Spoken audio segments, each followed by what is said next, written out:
차교수와 문제풀이 시간입니다. 63번째 시간인데 오늘은 양자역학 문제를 처음으로 가져왔습니다.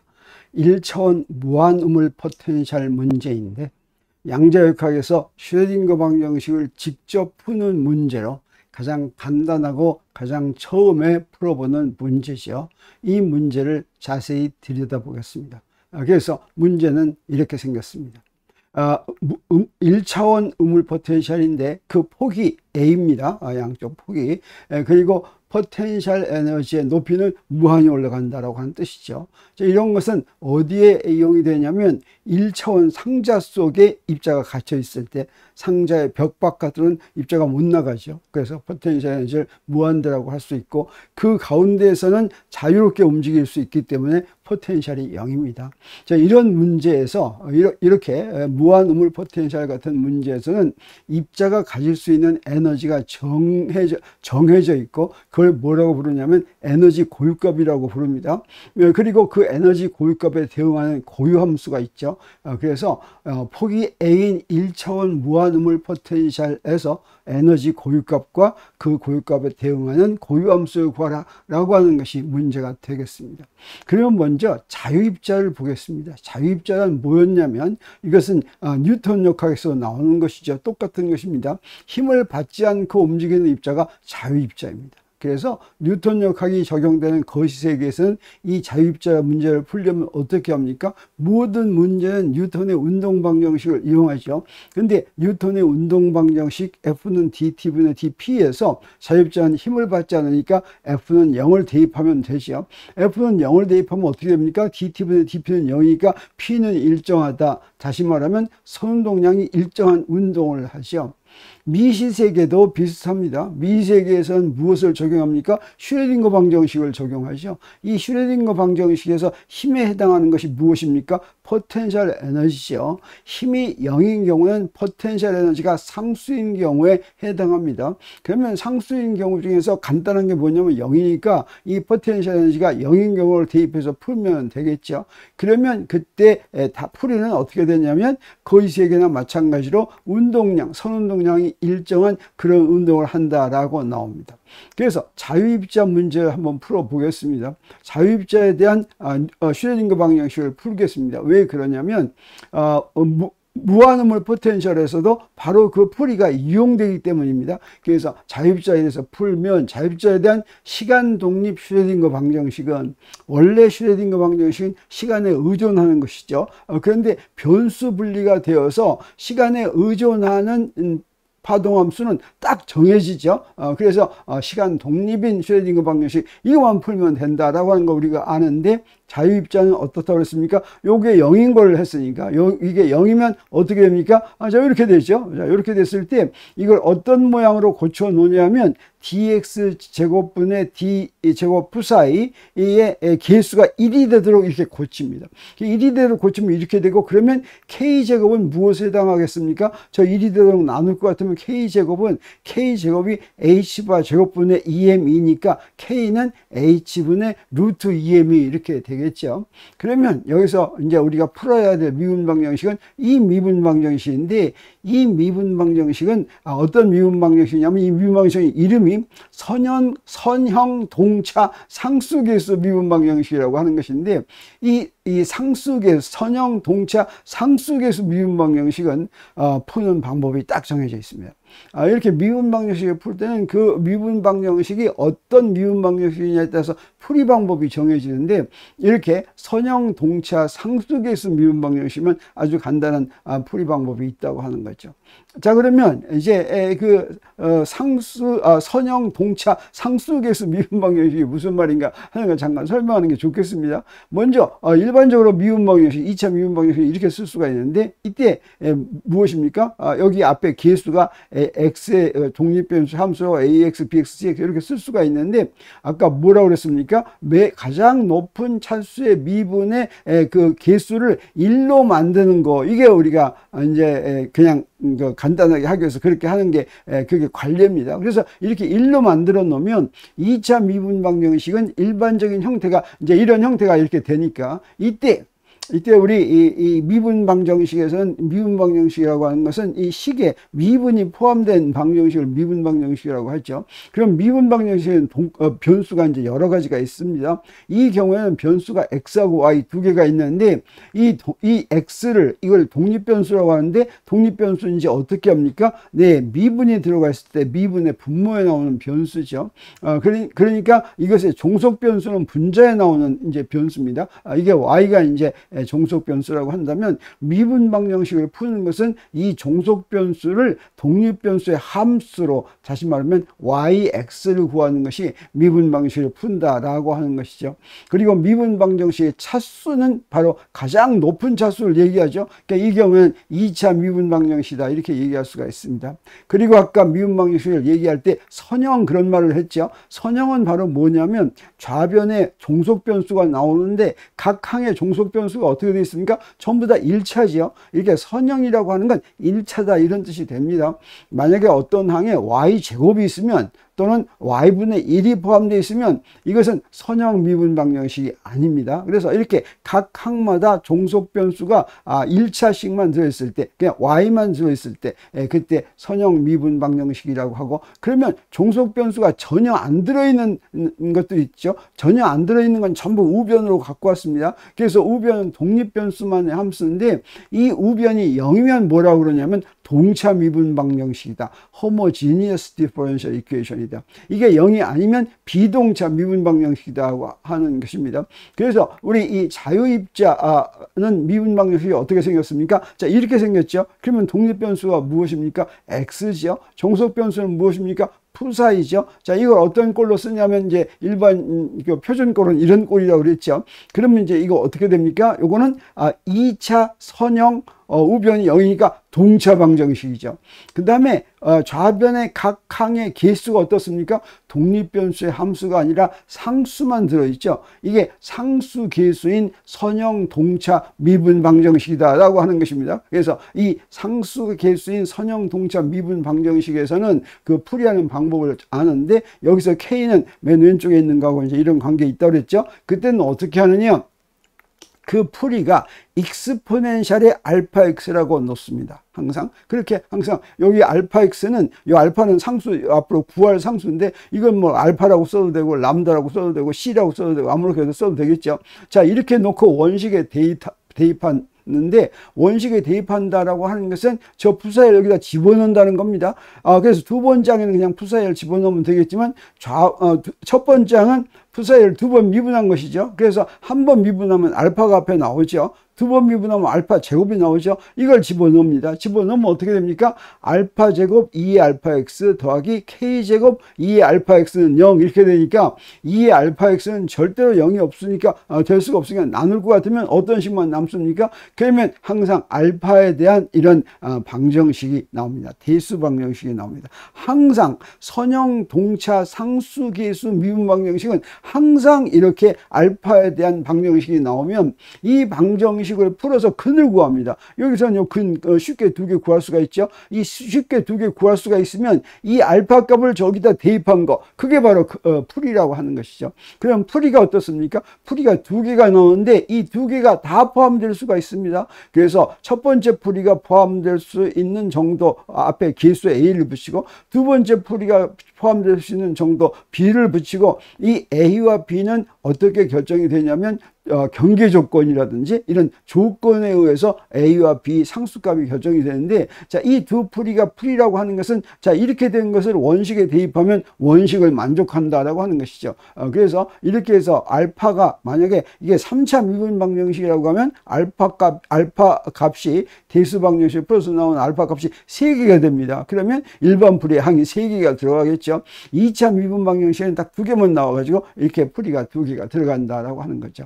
그러면 이렇게 풀이를 이렇게 썼을 때 이건 바로 무엇입니까? 자유입자라고 했으니까 자유입자는 선운동량이 보존이 되니까 일정한 속도로 움직이는 거죠. 근데 일정한 속도로 움직일 때 속도 움직이는 게 두 가지 방향이 있습니다. 그 두 가지 방향이 바로 여기서 나와 있습니다. 이 첫 번째 항은 플러스 x 방향으로 움직이는 입자에 대한 것이고 두 번째 항은 마이너스 x 방향으로 움직이는 입자에 대한 것입니다. 그게 앞에 익스포넨셜 플러스 x라서 그러는 것이 아니라 사실은 어떻다고 그랬습니까? 시간에 의존하는 그 슈레딩거 방정식을 풀었을 때 시간에 의존하는 파동함수는 우리가 이미 구해놨다고 그랬죠. 그러면 어떻게 생겼느냐? 이 K를 이렇게 놓고 오메가는 H분의 2라고 하면 시간 파동함수는 항상 이렇게 생겼습니다. 그래서 우리 아까 에너지 고유값이 있을 때 이 에너지 고유값에 대해서 이렇게 푸는 거죠. 이렇게 풀었으면 그 에너지 고유값으로 시간함수는 항상 이렇게 되고 h바분의 2를 오메가라고 놓는다면 2의 마이너스 i 오메가 t 이렇게 되고 요 시간 파동함수를 각 항에다 전부 곱하는 것입니다. 그러면 시간까지 있는 시간에 의존하는 파동함수를 구할 수 있습니다. 그래서 시간에 의존하는 파동함수는 이렇게 시간에 의존하지 않는 파동함수에다가 시간에 의존하는 파동함수를 곱해서 구하는데 이게 바로 변수 분리할 때 이렇게 하는 것이죠. 그러면 첫 번째 항하고 두 번째 항을 다시 정리할 것 같으면 이렇게 되는데 이렇게 됐을 때 이건 마치 파동의 모습과 같은 거죠. 이게 바로 코사인 kx 마이너스 오메가 t 또는 사인 kx 마이너스 오메가 t 이런 거 같습니다. 그랬을 때 이 kx 마이너스 오메가 t를 뭐라고 그럽니까? 위상이라고 그러죠. 이런 파동이 움직일 때는 위상이 일정한 그 위상이 움직이는 그 모습을 보는 거죠. 다시 말하면 kx 마이너스 오메가 t가 어떤 일정한 값을 갖는다고 하는 게 움직이는 걸 보는 거니까 양변을 미분하면 어떻게 됩니까? k dx 마이너스 오메가 dt가 돼가지고는 0이 되니까 우리 dt분의 dx 이게 바로 속도죠. 이걸 구할 수가 있는데 이게 바로 플러스 값입니다. dt분의 dx가 플러스 값이라고 하는 것은 플러스 x 방향으로 이동한다라고 하는 뜻이 되는 것이죠. 그리고 여기서는 어떻습니까? 요 이상은 kx 더하기 오메가 t죠. 이게 일정이니까 이걸 미분하면 k dx 더하기 오메가 dt는 제로가 되고 여기서부터 dt분의 dx는 마이너스 k분의 오메가니까 이건 마이너스 x 방향으로 이동을 하는 것입니다. 그래서 이렇게 시간 의존하는 파동 함수를 곱하지 않더라도 우리 그냥 이 모습만 보면 익스포넨셜 플러스 ikx는 플러스 x 방향, 익스포넨셜 마이너스 ikx는 마이너스 x 방향으로 움직이는 거다. 이렇게 알고 있으면 되겠습니다. 그러면 1차원 무한우물 포텐셜 문제를 풀기 위해서 우리 기준계를 정하는데 기준계를 한쪽 끝을 0으로 놓고 다른 쪽 끝은 A 있는 곳으로 이렇게 하겠습니다. 꼭 이렇게 해야 되는 건 아닙니다. 이렇게 하면 이제 문제 풀기가 이제 간단해지는데 어떤 경우에는 중간을 원점에 놓고 x가 마이너스 2분의 a에서부터 플러스 2분의 a까지 간다고 놓고 풀어도 답은 똑같이 나옵니다. 자, 이렇게 풀면 또 이렇게 푸는데 또 쉬운 방법이 있죠. 이래가지고 어떻게 하냐면 포텐셜이 어떻습니까? 여기 영역별로 1영역, 2영역, 3영역이 전부 포텐셜이 다릅니다. 1영역에서는 포텐셜이 어때요? 무한대죠. 2영역에서는 포텐셜이 0이고 3영역에서는 포텐셜이 무한대입니다. 다시 말하면 포텐셜을 다시 쓰면 이렇게 됩니다. 1영역 가운데서는 포텐셜 에너지가 0이고 그 다음에 x는 0보다 작고 이게 1영역입니다. 저 위에 있는 건 2영역이죠. 그 다음에 x가 a보다 크면 3영역이죠. 거기서는 포텐셜이 무한대다 라고 하는 것이 1차원 무한우물 포텐셜입니다. 그러면 1영역과 3영역은 똑같겠죠. 그래서 1영역과 3영역을 먼저 구하면 그때는 포텐셜 에너지가 무한대니까 슈레딩거 방정식을 이렇게 쓸 수가 있습니다. 이렇게 썼을 때 자, 1영역의 파동함수, 3영역의 파동함수가 이렇게 되는데 이때 포텐셜 에너지가 이렇게 무한대가 된다고 그랬죠. 이 무한대가 되면 어떻습니까? 이런 식이 있을 때 여기가 식이 첫 번째 항도 있고 두 번째 항도 있고 세 번째 항도 있는데 이 두 번째 항만 무한대다라고 하면 그 식이 성립하지 않죠. 지금 어떻습니까? 저 우변은 무한대가 아닙니다. 그래서 요 무한대라고 할 때 이게 무한대가 아닌 게 되려면 푸사의 1이나 푸사의 3는 뭐가 돼야 되냐면 0이 돼야지 됩니다. 그래서 무한대에다가 0을 곱하면 그건 유한한 값이 나올 수가 있습니다. 그래서 푸사의 1과 푸사의 3는 반드시 0인데 그건 이렇게도 해석할 수가 있고 포텐셜 에너지가 무한되면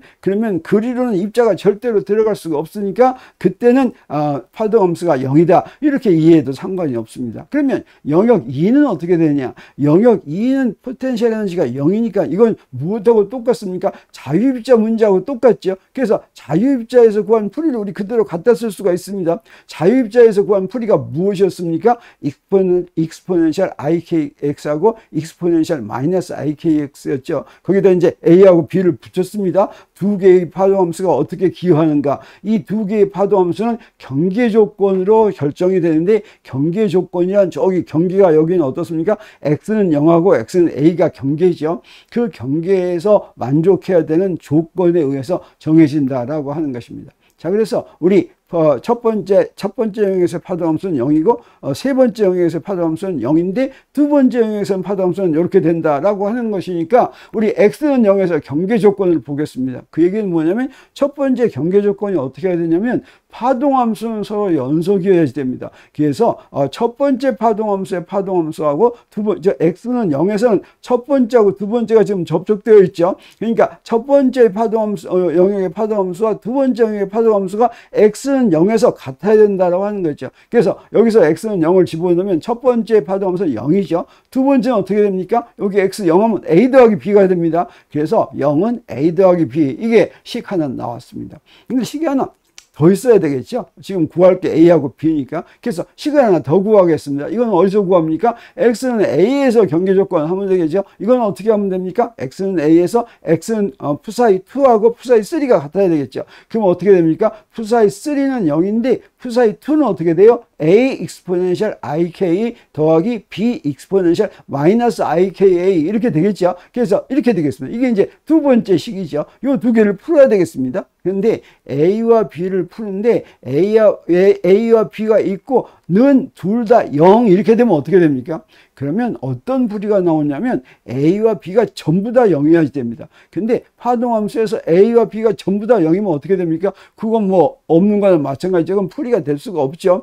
그래서 이런 경우에 어떤 조건이 있을 수가 있냐면 A와 B가 동시에 0이 안 되려면 그 앞에 있는 계수들이 만족해야 되는 조건이 있는데 그게 바로 뭐냐면 그걸 트리비얼 솔루션을 갖지 않을 조건입니다. 트리비얼 솔루션이란 뭐든지 다 구하는 놈이 0이 되는 거. 이게 바로 트리비얼 솔루션입니다. 트리비얼 솔루션을 갖지 않을 조건은 뭐냐면 요 앞에 있는 계수로 이루어진 행렬식의 디터미넌트가 0이 되는 것입니다. 그게 0이 되면, 그래서 이렇게 된 게 0이 되면, 그러면 A와 B가 둘 다 0이 아니어도 되는 그런 조건을 우리가 구하게 되고, A와 B가 어떤 관계만 있으면 된다고 하는 거죠. 그래서, 자, 그 0이 이 트리비얼 솔루션을 갖지 않을 조건은 요거 구해봤더니 어떻게 됩니까? 요 행렬식은 exponential 마이너스 IKA 빼기 exponential 마이너스 IKA인데 요거는 무엇입니까? 요거 오일러 공식을 이용할 것 같으면 이건 마이너스 2i sin K에 해당하죠. 이게 0이어야 된다라고 하는 것이고 K제곱은 우리 여기서 구해놓은 것입니다. 그러면 이게 0이 되는 특별한 K값에서만 트리비얼 솔루션을 갖지 않는다고 하는 조건이 여기서 나오는데 이게 바로 이 K는 바로 뭐예요? 에너지하고 관계된 것이죠. 에너지가 특별한 값에서만 트리비얼 솔루션이 아닌 풀이를 갖는다라고 하는 뜻입니다. 이게 바로 에너지 양자화라고 하는 거죠. 그래서 에너지 양자화는 어떤 조건에서 나오냐면 이런 경계 조건에서 나옵니다.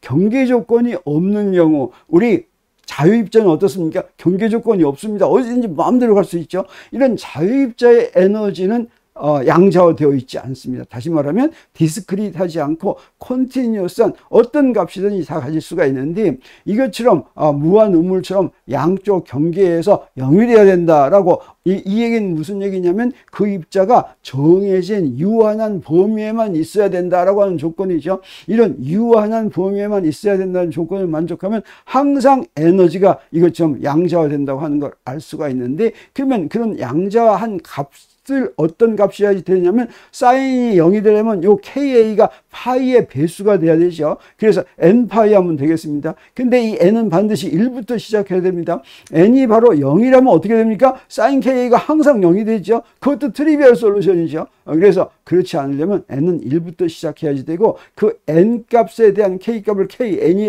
kn이라고 이렇게 얘기하면 저기 쓴 것처럼 그러면 kn은 어떤 값을 만족하게 되냐면 여기서 kn 제곱은 여기서 구한 거죠. 그러니까 kn 제곱은 자, 이 조건을 만족해야 되는데 이 조건이 바로 무엇입니까? k의 제곱이 바로 이거죠. 그래서 h바 제곱분의 2m하고 그걸 만족하는 걸 이 n이라고 하겠어요. 이게 바로 양자화된 에너지죠. 이게 바로 고유값입니다. 우리 문제에서 구하는 에너지 고유값을 구하라고 한 것을 여기서 구한 것입니다. 그래서 이걸 다시 풀면 어떻게 됩니까? 이걸 다시 풀면 이렇게 됐습니다. 그래서 이건 어떻게 됩니까? 2ma 제곱분의 h바 제곱 파이 제곱 n 제곱 이렇게 되죠.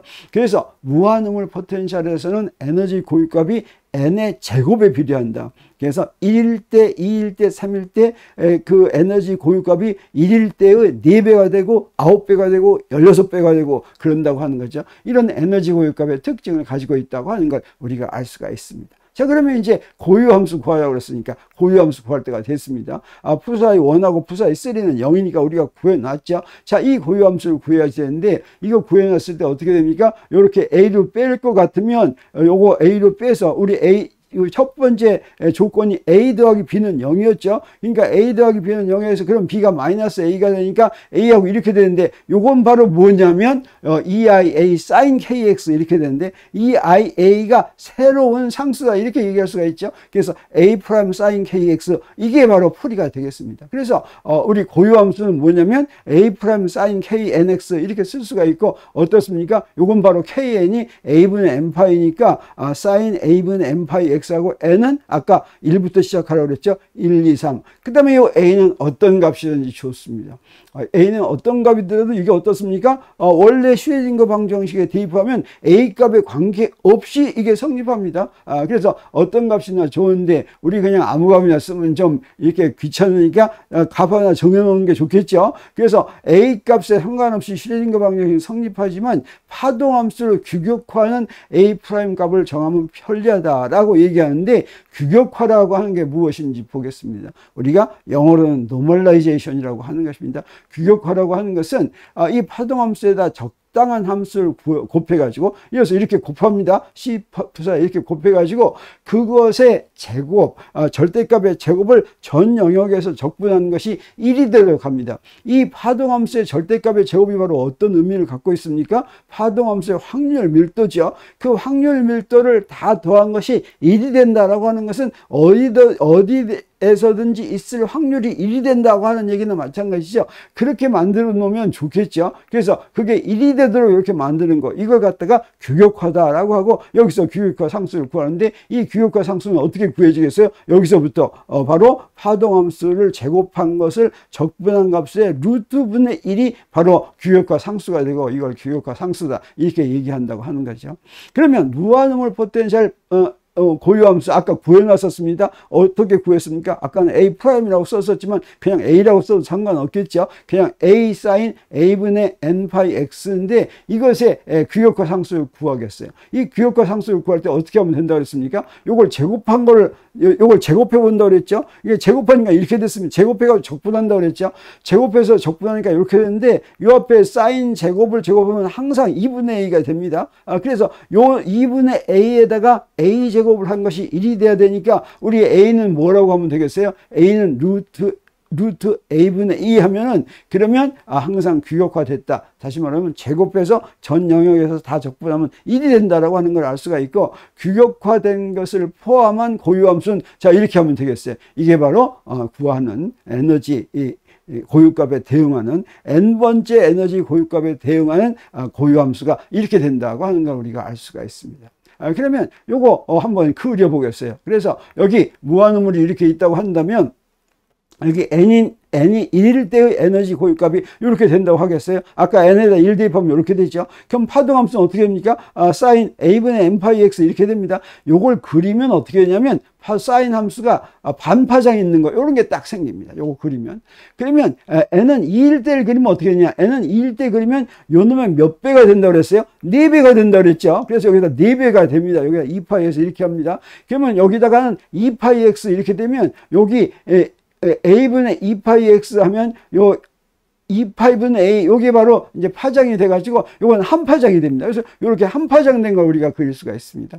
그리고 n은 3일 때는 어떻게 됩니까? 요건 9배가 되죠. 2원에 9배가 되는 이렇게 되는데 여기 3, 3, 9하니까 요게 9배가 됐습니다. 그리고 요건 A분의 3파이 X가 되는데 요건 어떻게 돼요? 반파장이 3개 있겠죠. 그래서 반파장이 3개에는 이런 게 된다라고 하는 걸 우리 알 수 있죠. 그래서 이렇게 파동함수와 고유함수 고유값과 파동함수를 그릴 수가 있는데 이렇게 그렸다고 할 때 우리 뭐도 알 수 있습니까? 파동함수의 제곱이 바로 확률 밀도라고 그랬죠. 그래서 확률 밀도도 한번 그려보겠습니다. 확률 밀도를 그리면 a분의 a 사인 제곱 a분의 m 파이 x 이렇게 되겠죠. 그럼 어떻게 됩니까? 마이너스 된 거는 전부 플러스로 올라가죠. 그래서 여기다 이렇게 그릴 것 같으면 n은 1일 때는 이렇게 조금 끝부분이 이렇게 내려가게 되죠. 그리고 n은 2일 때는 어떻게 됩니까? 이렇게 되겠죠. n은 3일 때는 어떻게 됩니까? 이렇게 되겠죠. 재미있습니다. n은 1일 때는 입자가 어디에 제일 많이 있냐면 가운데 제일 많이 있는데 두 번째 상태에서는 가운데는 하나도 없고